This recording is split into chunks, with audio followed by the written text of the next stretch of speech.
Have you ever woken up with your mind racing before you even opened your eyes? Have you ever felt that weight on your chest without knowing exactly why? How many times have you relived past conversations, wishing you had said something different? How many nights have you lost sleep thinking about all the what-ifs of the future? Have you ever found yourself living everywhere, but in the present moment? Have you ever felt like your mind is like a radio that never turns off, always jumping from thought to thought, from worry to worry? What if I told you there was an ancient secret, a key that has always been inside you, but that you haven't yet figured out how to use? This is the story of a man who, like you, desperately sought peace, a man lost in the storm of his own mind, and how an old monk, and through a seemingly simple task, showed him where true calm had always been.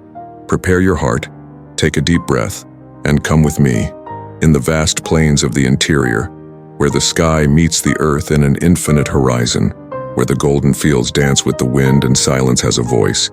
There lived a man named Rafael. Rafael was 35 years old, but he seemed to carry the weight of a lifetime on his shoulders. He had been a successful architect in the capital, designing modern buildings, racing against impossible deadlines, living in the frenetic pace of the city, until 6 months ago, his body and mind said, enough. It was a morning like any other. He was in front of his computer with 17 tabs open, 3 projects overdue, the phone ringing non-stop. Suddenly, his chest tightened. The walls seemed to close in around him. He was gasping for air. His hands trembled. The world spun. The doctor called it a severe anxiety attack. Rafael called it the day I broke. Since then, he had returned to his family's country home, to the small property where he grew up, surrounded by sunflower fields and birdsong. But not even the peace of the countryside could calm the storm within him. Every morning was the same struggle. He'd wake up at 5, his heart racing, even for no reason. His mind would already be racing through his list of worries before his feet even touched the ground. What if I can never go back to work? What if I lost my career forever? Why wasn't I strong enough? Why did I let it get me down? My dad always said I was too weak. And then the memories came, like a movie he couldn't turn off. He remembered every failure, every mistake, every moment he wasn't good enough. He saw his father's face telling him that architecture was a dreamer's profession. He saw his ex-wife telling him that he was never really present. He saw his colleagues laughing when he walked out of the conference room, sweating in the middle of a presentation. The past haunted him, the future terrified him, and the present? He didn't even know where the present was. Rafael had tried everything. Medications that left him dizzy and distant, therapies that seemed to only scratch the surface, guided meditations he couldn't follow because his mind refused to stop, books and books piled high on his nightstand, all promising a cure in a few simple steps. But nothing worked. The storm continued. One autumn afternoon, while helping his father mend the backyard fence, they worked in silence. His father, a man of few words, suddenly stopped, wiped the sweat from his brow, and looked at his son with an expression Rafael couldn't decipher. There was something there. Concern. Compassion. "Rafael," the old man said hoarsely, "you're drowning on dry land, son." Rafael felt a lump in his throat. "A long time ago, when I was young and went through something difficult, your grandmother told me about a place, an ancient monastery beyond the northern hills, where the sunflower fields meet the blue mountains. They say there lives a monk who understands the human mind better than any doctor in the city."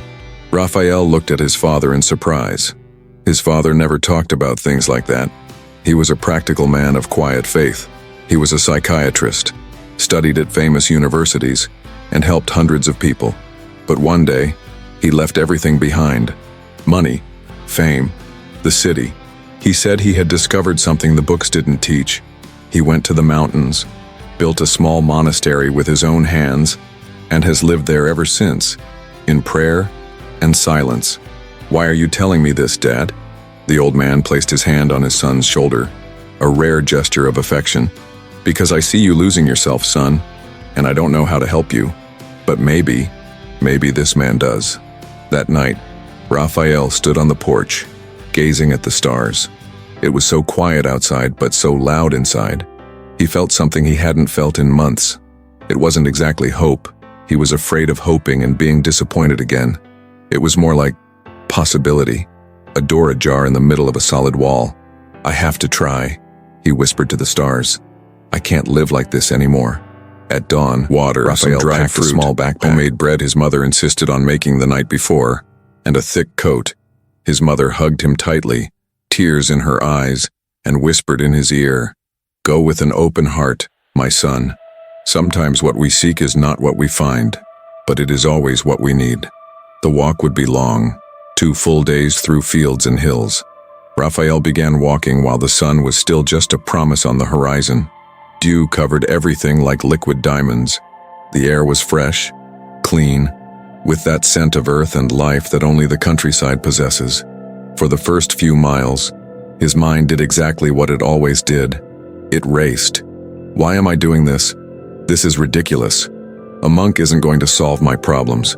I should be looking for another job, another therapist, something else. I'm wasting my time. What if it's all a lie? What if he doesn't even exist? People will think I've completely lost my mind." But Rafael kept walking, one foot in front of the other. He passed fields of sunflowers that stretched as far as the eye could see, their golden cheeks always turned toward the sun. There was something about those sunflowers. They were simply there, present, living, following the light. They didn't care about yesterday or tomorrow. They simply existed, fully. Rafael paused for a moment, touched the petals of a giant sunflower, and felt a strange sadness in his chest. "I wish I were like you," he thought. So simple, so at peace. In the afternoon, he met an old shepherd with his sheep. The man greeted him with a wave and offered him fresh water from his canteen. "Where are you going, young man?" "I'm looking for the monastery in the mountains," Rafael replied, almost embarrassed. The shepherd smiled, and there was wisdom in that smile. "Ah, go and see Brother Thomas, a good man, a very good man." He paused, looking at the sheep. "I went to see him myself many years ago when I lost my wife. My heart was broken into 1,000 pieces.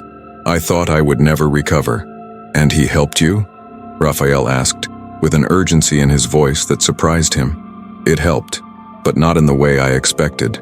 The shepherd pointed to the road ahead. "Oh, keep going straight until sunset. You'll find an abandoned barn. You can sleep there. Tomorrow, climb the hills until you see the Blue Mountains. The monastery is in the valley between them." Rafael thanked him and continued. His legs ached, but it was a different kind of pain. A physical, tangible pain, not the invisible ache he carried in his chest. At dusk, he found the barn. It was simple, but dry and sheltered.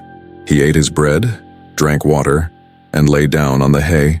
For a brief moment, as he listened to the crickets chirping outside and saw the moon shining through the cracks in the boards, Rafael felt something strange. Peace. Just for a second. But it was there. Maybe it was the tiredness of his body finally calming his mind. Or maybe it was just being there, in that simple barn, away from everything and everyone, without having to be anything more than a tired man sleeping in the hay. For the first time in months, he slept without nightmares. On the second day, the hike became more difficult. The hills began to climb, and Rafael felt every muscle ache. The sun was hot, and his water was running low. There were moments when he considered giving up. "This is crazy. I'm walking 2 days to talk to an old man who's probably going to tell me things I've already read in 10 different books." Take a deep breath. Live in the moment. Be grateful. I already know all this. Why doesn't it work for me? But something kept pulling him forward. Maybe it was stubbornness. Maybe it was desperation. Or maybe, deep down, it was a small flame of faith he didn't even know still existed. In the middle of the afternoon, climbing a particularly steep hill, Rafael stumbled and fell to his knees. His hands scraped against the rocks, and there, kneeling in the dirt, he simply stopped. Tears began to flow. Tears of exhaustion, of frustration, of pent-up pain. He cried like he hadn't cried in years. He cried for everything he'd lost. He cried for the man he used to be, and who he didn't know still existed. He cried for the peace that always seemed just out of reach. "Please," he whispered, unsure of who he was speaking to. To God, to the universe, to himself. "Please, I just want peace. That's all. Just peace." The wind blew gently, drying his tears. And in that moment of total surrender, Rafael stood up. He wiped his face and continued climbing. At the end of the day, you finally saw it. Between two mountains shrouded in a blue mist, there was a small valley. And there, like a hidden pearl, was the monastery. It was simple, made of stone and wood, with a small garden surrounding it. A thin column of smoke rose from a chimney. Rafael's heart pounded, not with anxiety this time. It was something else. Anticipation, reverence. He had arrived. Rafael descended into the valley as the sun began to set, painting the sky orange, pink, and purple. Everything there seemed suspended in time. There was a profound silence, but it wasn't empty. It was full of presence, of peace, of something sacred he couldn't name. He approached the wooden door of the monastery, and before he could knock, the door opened. There he was, Brother Thomas. He was a man of indeterminate age. He might have been 60 or 80. He had completely white hair, a long, well-groomed beard, and eyes that were both deep and kind. He wore a simple brown robe, and his feet were in weather-worn sandals. But what struck Rafael most was the man's presence. There was a stillness about him, a solidity, as if he were a mountain that nothing could shake. And at the same time, there was warmth, compassion.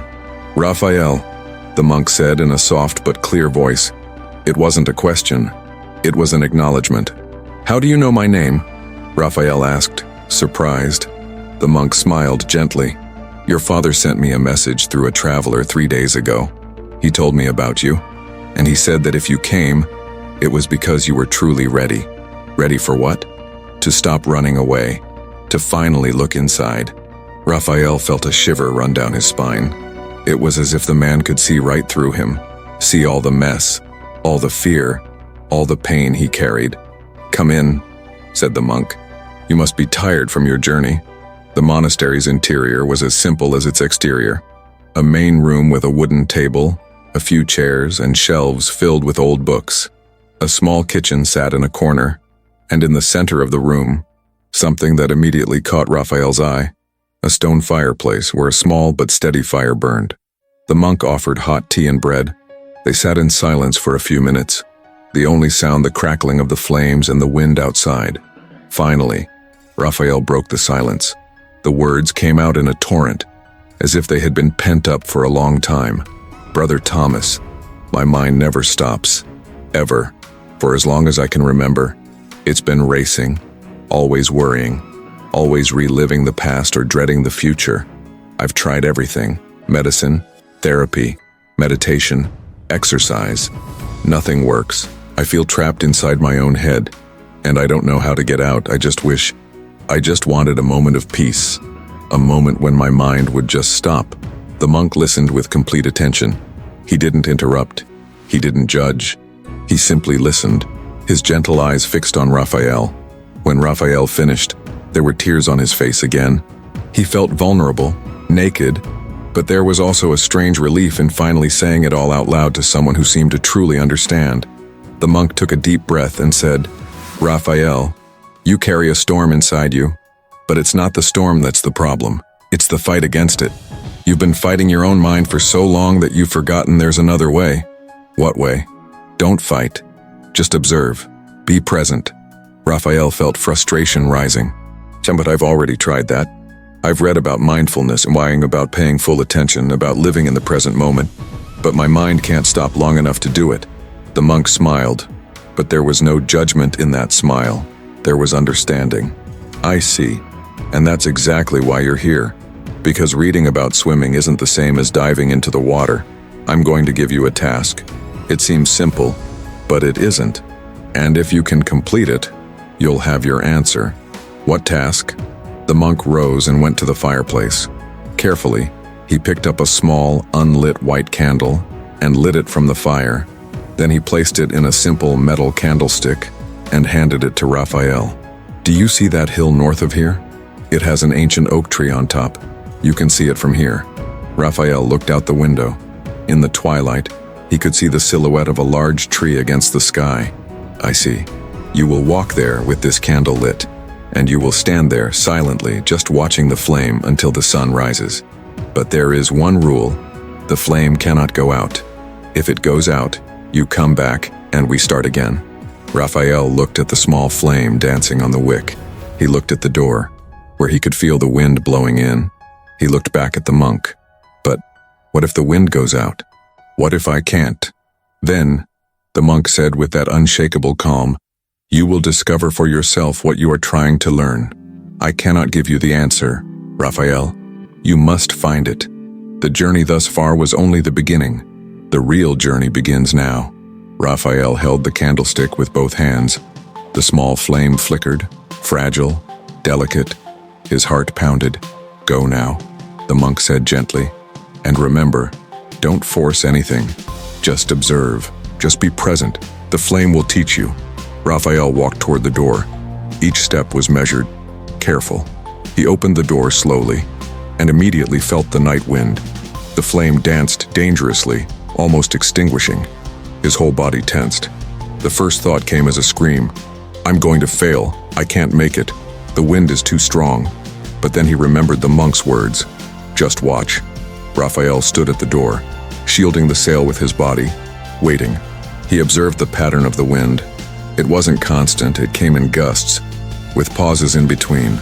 He waited for a pause, and then he started walking. The first few feet were terrifying. Every step felt like a risk. His mind screamed, "Careful, slow down. What if you trip? What if you fall? What if the candle goes out and you have to turn back? Everyone will see that you failed again." But then something interesting happened. To protect the flame, Rafael had to focus all his attention on it. There was no mental space for anything else. His eyes were fixed on that small light. His mind was completely absorbed in a single goal, keeping the flame alive. And for the first time in months, the other thoughts simply stopped. There was no past. There was no future. There was only this step, this breath, this flame. Rafael continued up the hill. It was steep, and he had to be careful where he stepped. Loose rocks, tree roots, holes in the ground, but all his attention was divided between his feet and the flame. When a gust of wind came, he would stop, turn his body, and protect the sail. He would wait for the wind to pass. He would continue. It wasn't about running. It was about being present, completely present. I was halfway there when the first major difficulty occurred. A strong gust came from the side, unexpected. The flame nearly went out, leaving only a red ember on the wick. Panic flooded Rafael. "No, I'm going to fail. I'm going to have to go back." But the flame, miraculously, returned. Small, weak, but alive. Rafael realized he'd been holding his breath. He let it out slowly, and in that moment of near loss, something clicked inside him. The flame is fragile, he thought, just like me, but it doesn't go out so easily. It fights, it resists, and when I give it the right space, when I protect it without suffocating it, it continues. He kept climbing. His knees ached. His arms were tired from holding the candlestick, but the flame continued. And his mind? His mind was quiet. He wasn't thinking about the job he'd lost. He wasn't reliving painful conversations. He wasn't worrying about tomorrow. It was there, just there. He reached the top of the hill, where the ancient oak stood majestically against the starry sky. He sat among its ancient roots, shielding his sail from the wind. And there, in the silence of the night, with only the small light dancing between his hands and the entire universe above him, Rafael simply watched. He noticed how the flame was never the same, always dancing, always changing, always alive. Yellow in the center, blue at the base, with small flashes of orange. He watched how she responded to the air. When he breathed, she danced. When he held his breath, she grew quieter. And slowly, very slowly, he began to understand. My mind is like this flame, he thought, always moving, never still. But the problem was never the movement. The problem was trying to extinguish it, control it, force it to remain still. Hours passed. Rafael didn't know how many. He had only the flame, no stars, and the profound silence. But it wasn't an empty silence. Gradually, he began to hear sounds. The wind in the oak leaves, the distant call of an owl, the rustling of small nocturnal animals, and deeper still, his own breathing, his own heartbeat. Somewhere in the middle of the night, doubt came with full force. What am I doing here? Sitting on top of a hill in the middle of the night, holding a candle. This is absurd. This won't cure my anxiety. This won't get me my job back. This won't fix my life. The stormy mind was returning. With all its strength, Rafael felt the old anguish rising in his chest. His hands began to tremble. His breath became shallow. And the flame began to flicker dangerously. That's when Rafael realized, when my mind panics, my hands tremble. And when my hands tremble, the flame suffers. He stopped, looked at the flame again, took a deep breath. It's okay, he whispered to himself. It's okay to have these thoughts. They're just thoughts, like the wind. They come and go, but I don't have to let them shake me. I can be like this oak tree. The wind passes through it, but it stands firm. And something extraordinary happened. The thoughts kept coming, worries about the future, memories of the past. But Rafael didn't fight them. He just let them pass, like clouds in the sky, while keeping his attention on the flame. And the thoughts, without resistance, began to lose strength. They came more spaced out, more silently. The peace Rafael had been seeking for so long wasn't the absence of thoughts. It was the ability to not drown in them, to be present despite them. The final hours of the night were the most profound. Rafael entered a state he had never experienced before, awake yet still, alert yet at peace. The flame, his eyes, his breath, the stars above, all were part of a single eternal moment. There was no past to regret. There was no future to fear. There was only now, and now it was perfect. Not because there were no problems, but because in this moment, he was whole, complete, present. As the first rays of sunlight began to paint the horizon pink and gold, Rafael looked at the flame. It still had survived the entire night, strong and steady, and so does he. Tears streamed down his face, but they weren't tears of pain. They were tears of relief, of gratitude, of something profound he couldn't describe in words. He'd spent the entire night with the quietest mind he'd ever had in his entire adult life.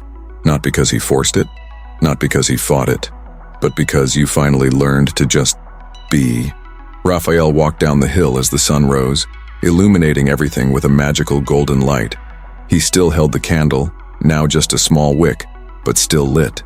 Brother Thomas was waiting at the monastery door, a smile on his face. "The flame is still burning," the monk observed. "Go on," Rafael replied, his voice different, calmer, more centered. They entered together. The monk gently blew out the candle, and the two sat down at the table.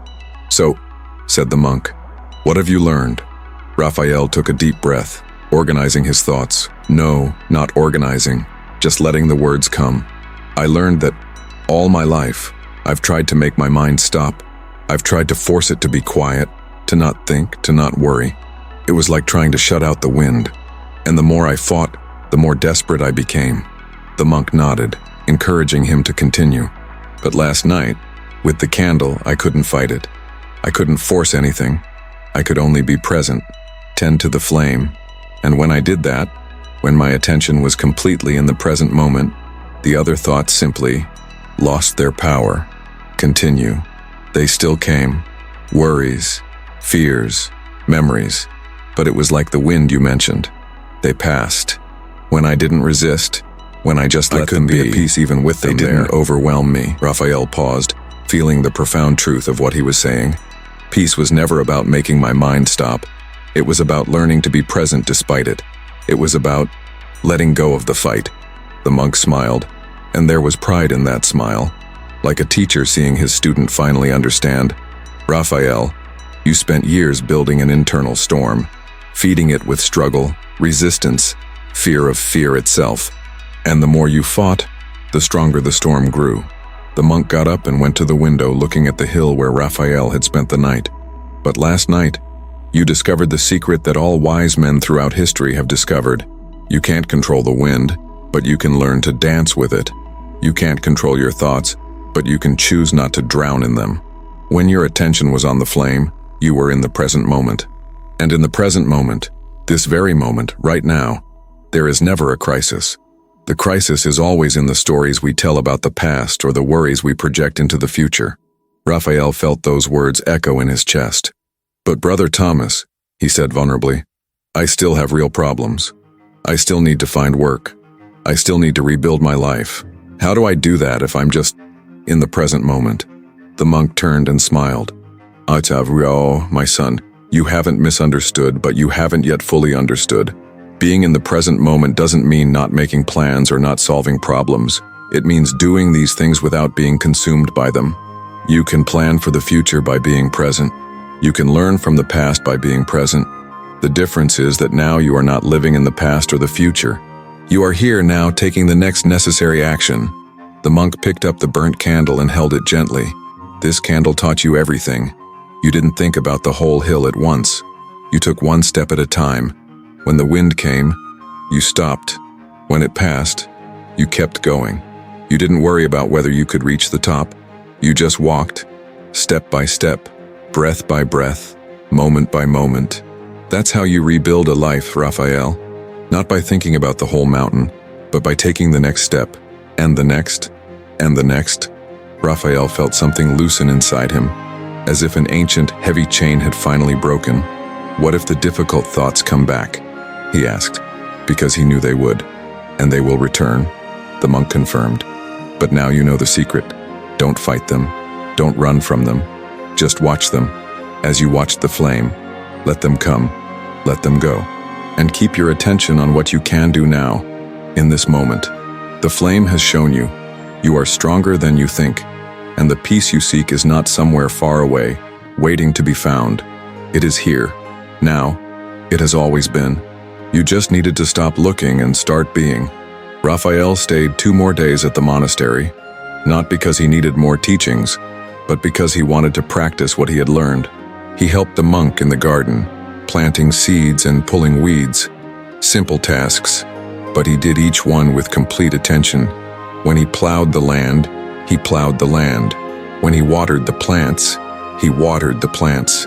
His mind still tried to wander sometimes, pulling him back into worries, but now he knew what to do. Gently, without judgment, he brought his attention back, like bringing back the flame when the wind threatens to extinguish it. On the morning of his departure, Brother Thomas walked with him to the edge of the valley. Did you find what you were looking for? Asked the monk. Rafael thought for a moment and smiled. A genuine smile, one he hadn't smiled in months. I found something better. I didn't find peace as a fixed place where I can stay forever. I found a way to be at peace no matter where I am. The monk embraced Rafael, a long, paternal embrace. The journey continues, son. You will have difficult days, days when the storm will return with a vengeance. But now you know, you are not the storm. You are the sky where the storm passes. Rafael began his return walk, but he was a different man. He passed the same sunflower fields, but now he saw them with new eyes. Before, he envied their simplicity. Now, he understood. They didn't have a secret. He didn't. They were simply present, and he could be there too. He passed the barn where he'd slept on the way there. He passed the hills, and this time, when difficult thoughts came, and they did, he didn't panic. He breathed, he observed, and he kept walking. When he finally glimpsed his family home in the distance, his heart filled with gratitude. Not because all his problems were solved. They weren't. He would still need to look for work, still need to rebuild his life, still have difficult days. But now he had something he hadn't had before. He knew how to get home. And home wasn't just his family's house. It was the present moment. It was always just a breath away. His mother saw him coming and ran to meet him. She hugged him tightly, and he hugged her back, truly present in the embrace, feeling her love, her concern, her relief. You look different, she said, looking into his eyes. I am, Rafael replied. I'm still me, but I'm here now. Really here. That night, sitting on the porch with his parents, looking at the stars as he had done since he was a child, Rafael thought about the flame that had protected him all night. Life, he realized, is like that flame, fragile and strong at the same time, always changing, always dancing, and our job is not to extinguish it, control it, or force it to be different. Our job is simply to be present with it, to protect it without suffocating it, to let it burn. And when we do this, when we are truly present, we discover that the peace we have always sought was never lost. I was just waiting for us to stop looking. It was always here, now. And you, who listened to this story until the end, when was the last time you were truly present? Not thinking about what needs to be done next, not dwelling on what happened before, but just here. Rafael's story is the story of all of us. We live in an age of 1,000 distractions, 1,000 worries, 1,000 reasons not to be here now. But the secret is simple. So simple we almost don't believe it can work. Peace isn't somewhere far away. You're not at the end of a long journey. It's here, in this moment, in this breath. You don't have to climb a mountain or hold a candle all night. You just need to stop for a moment and be here. Sit the chair beneath you. Listen to the sounds around you. Feel your breath coming in and out. Don't try to make your mind stop. Just observe it. As Rafael observed the flame, thoughts will come, worries will come, but you don't have to drown in them. You can be like the sky, vast, tranquil, allowing the clouds to pass by undisturbed by them. The flame continues to burn, my friend, inside you, now, always. You just have to stop and notice. If this story touched your heart, share it with someone who needs to hear it. Sometimes, a story is all we need to remember what we've always known. Peace is closer than we think. May you find your inner flame, and may it light your path, one moment at a time. Be at peace. Be present. Be well.